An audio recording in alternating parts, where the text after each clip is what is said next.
All right, settle in, darlings, because someone is finally ready to pull back the velvet curtain on the absolute circus that is the British monarchy. Today, we're not just delving deep, we're practically scuba diving into the murky waters of Kensington Palace, where William and Kate, bless their ambitious little hearts, are reportedly navigating their intricate path to the top. Imagine the frantic scurrying behind those ancient, revered walls.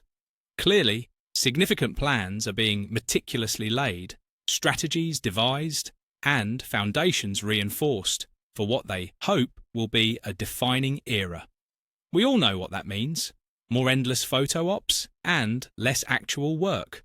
But before we expose the subtle power dynamics and the oh-so-unwavering resolve of our future King and Queen consort, try not to choke on that title. Do us a favour, smash that like button, subscribe if you haven't already. Honestly, what are you waiting for? And hit that notification bell. Your clicks fuel our gossip machine, and trust me, you won't want to miss a single drop of this royal tea. Now let's get to the juicy bits, the calculated yet deeply personal journey of William and Kate. Deeply personal, and I'd say, indeed. The whispers, darling, are practically screams from within royal circles, suggesting a strategic realignment, which is a fancy way of saying they're desperately trying to polish their public image after someone, Camilla, decided to remind Kate exactly where she stands. Oh, you haven't heard? Let's take a glorious stroll down memory lane to that high-profile state visit when a certain former US President Donald Trump descended upon Blighty. Now, these aren't just diplomatic formalities, are they? They're meticulously choreographed ballets of self-importance, where the royals trot out their enduring soft power, mostly by not falling over. And who was quite rightly at the forefront during this grand spectacle? Why, William and Kate, of course, the youthful, vibrant face of the monarchy, ready to prove they're not just expensive mannequins. Their presence, we're told, underscored their pivotal position and their readiness to engage with world leaders. Honestly, you'd think they were actually doing something revolutionary, not just smiling politely. But wait, amidst all that pomp and circumstance, a moment of pure, unadulterated drama unfolded. So subtle, you see, that only the most keen royal watchers, read us, darling, could possibly detect the intricate ballet of royal protocol, or, as we call it, the catfight for attention. Insiders reported, with bated breath, that during a chat with the then US First Lady, Melania Trump, who probably just wanted to go home, our future Queen Catherine was, gasp, sidelined by Queen Camilla. You can practically hear the collective gasp in the palace kitchens. This wasn't just a brief moment. It was a declaration of war, a subtle assertion of authority from the woman who actually wears the crown. Never mind the speculation, the perception of Kate being relegated to a secondary role during an international engagement clearly sent shivers down her perfectly manicured spine. For poor Princess Kate, who has steadily and gracefully evolved from a commoner to, well, a slightly less common commoner, such a public gesture must have been a crushing blow. A reminder that even as a future queen, the dynamics within the family mean she's still just the warm-up act. But fear not, for this incident, along with other challenges, cue dramatic music, apparently only strengthened her determination and sharpened her focus. Oh, the resilience! Honestly, it's like a motivational poster in a dentist's waiting room. And then, dear readers, the revelation. An insider, who clearly just wanted to get into Closer magazine, dropped a bombshell. Kate isn't just supporting William, she's shaping him. Imagine the poor man, a lump of royal clay, just waiting for Kate to sculpt him into a proper king. This, we're told, is profoundly significant. A partnership of equals, where Kate is an active, influential architect of William's journey. Honestly, you'd think he'd be capable of tying his own shoelaces, let alone navigating the throne, without her counsel, insights, and strategic thinking. The insider, clearly on Kate's payroll, then delivered the coup de grace. Camilla might be queen, but Kate is the one who will define the monarchy for decades to come. Oh, the drama! This isn't just about popularity or grace.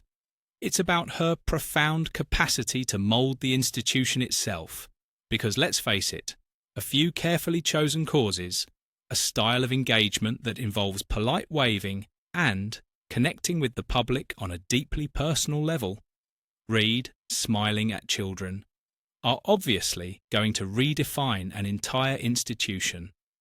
Her vision for a modern, relevant monarchy is apparently already woven into the fabric of their future reign. Somewhere, a teacup is rattling from Camilla's sheer rage. This powerful prediction positions Kate not just as a future monarch, but as a transformative figure. Right, like a particularly well-dressed, slightly more expensive version of a self-help guru. And this profound partnership, this shared commitment to shaping, a monarchy that probably just wants to be left alone, has apparently been forged in the fiery crucible of personal and familial challenges. Because obviously, nothing says strong bond like a good old-fashioned crisis. The report claims William and Kate are closer than ever, a bond strengthened not by ease, heaven forbid, but by adversity. They've faced immense pressures, including the deeply personal battle with cancer, King Charles and Kate's own ongoing health journey. You can practically hear the violins. Oh, the strain on any family. But for them, it's compounded by relentless public scrutiny, as if they didn't sign up for this circus. Supporting each other through these intensely difficult times, offering comfort, strength, and unwavering companionship has undoubtedly cemented their bond. Because let's be real, nothing says true partnership like being forced to deal with your relative's medical dramas while the world watches your every grimace. Suddenly, they're a formidable and united front. Convenient, isn't it? But wait, there's more. Beyond the personal health challenges, which let's face it, are always a ratings booster, the dynamic duo has also contended with significant family crisis. And by crisis, we mean the utterly predictable, magnificently public rift with Prince Harry and Meghan, those pesky Sussexes. Oh, the ongoing narrative of separation, the differing visions for royal life. One wants to be a working royal, the other wants to be a Hollywood B-lister. And the public airing of grievances. Honestly, it's better than any soap opera. Navigating these turbulent waters, maintaining their focus on duty, read, keeping their chins up for the cameras, amidst the emotional turmoil, has, naturally, drawn William and Kate closer. Because nothing says shared values like uniting against a common enemy, does it? And then, the ultimate tragedy. The poignant loss of Prince Harry. Not physically lost, mind you, but emotionally exiled. The once unbreakable Fab Four, a marketing term that clearly aged like milk, has splintered, leaving a void.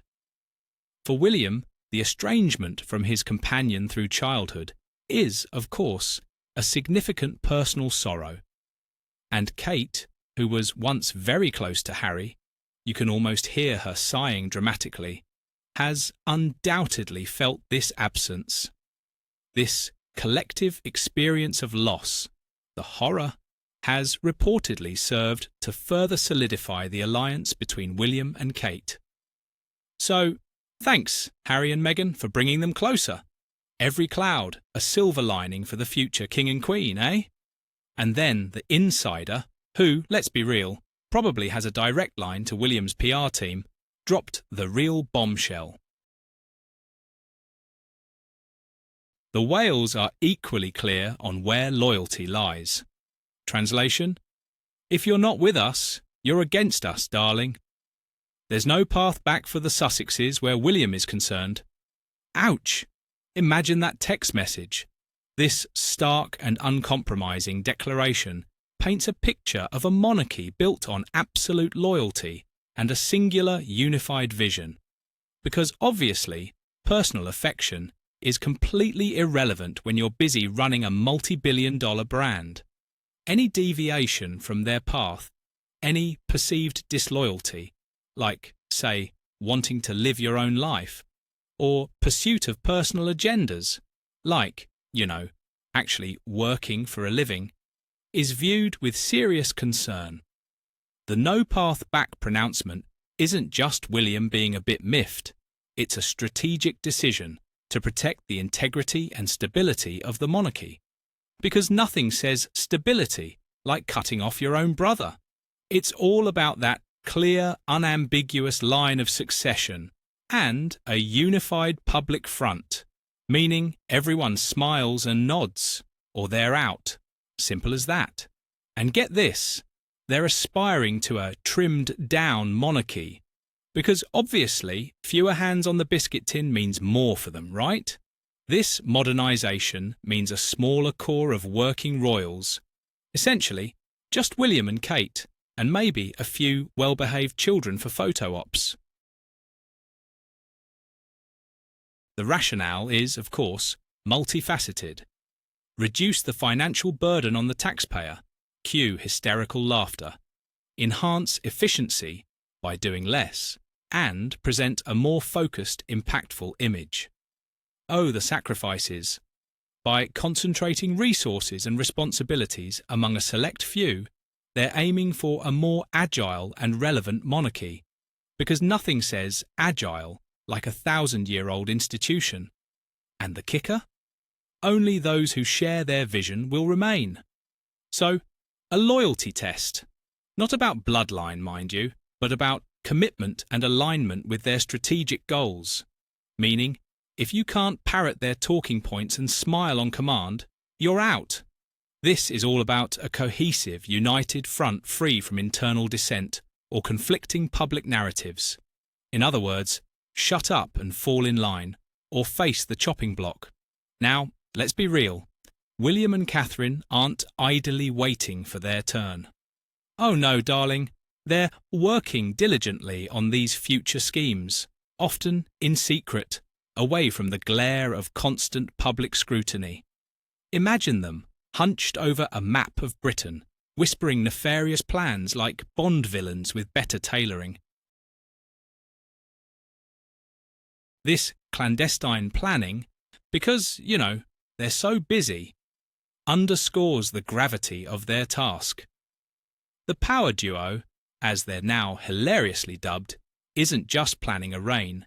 They're meticulously crafting a blueprint for the future of the British monarchy itself. Their overarching aim: to forge a monarchy that's modern and warm, but also ruthlessly loyal. A sophisticated and nuanced vision, indeed. Let's unpack this absurdity, shall we? Modern monarchy? That means obviously embracing digital communication. They've discovered Instagram, engaging with contemporary issues like mental health, when it's convenient, and early childhood development, when their own kids need a photo op.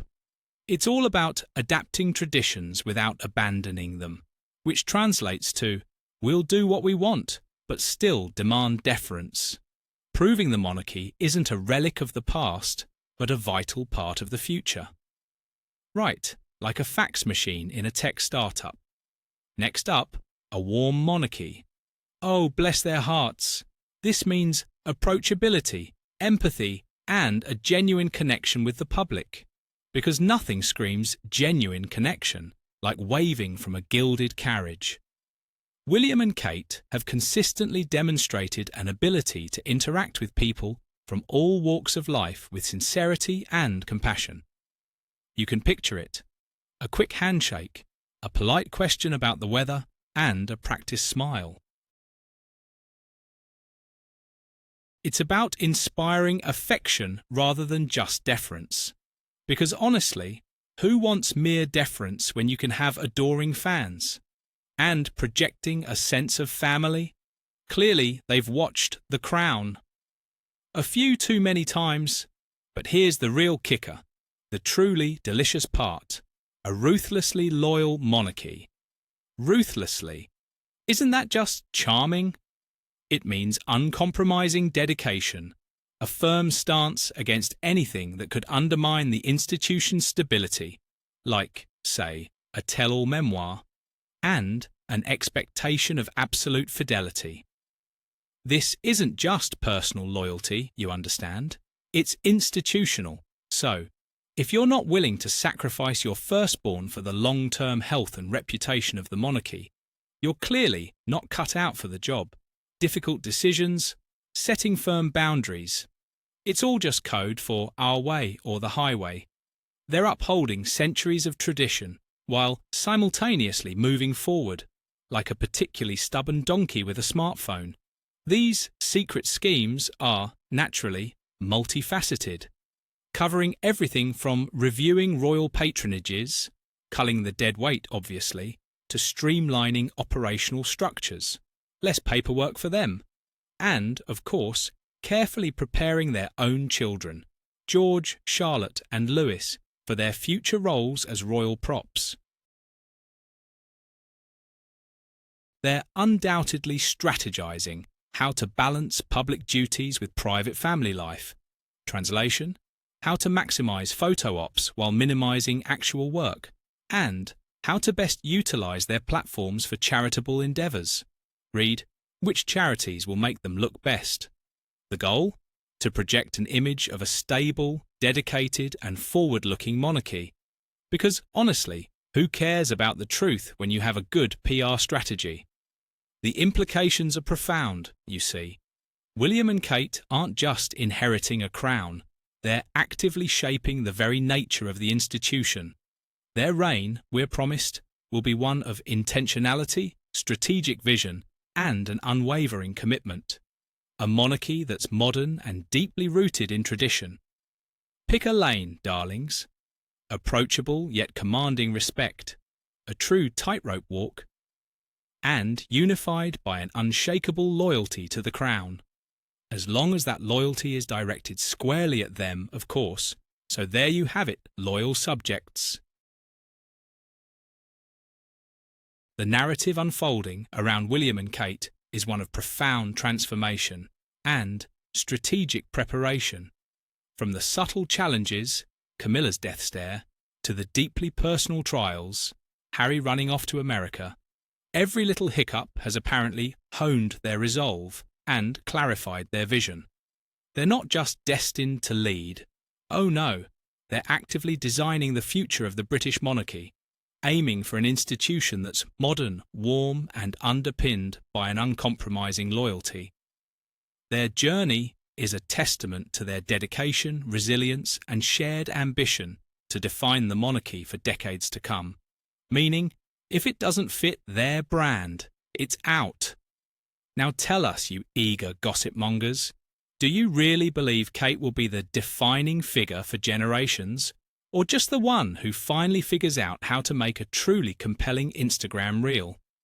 How do you interpret their vision for a trimmed down and ruthlessly loyal institution? Share your opinions, insights and predictions in the comments below. We live for your outrage. Don't forget to like, subscribe and hit that bell for more exclusive royal content. Because honestly, who needs actual news when you have this much drama?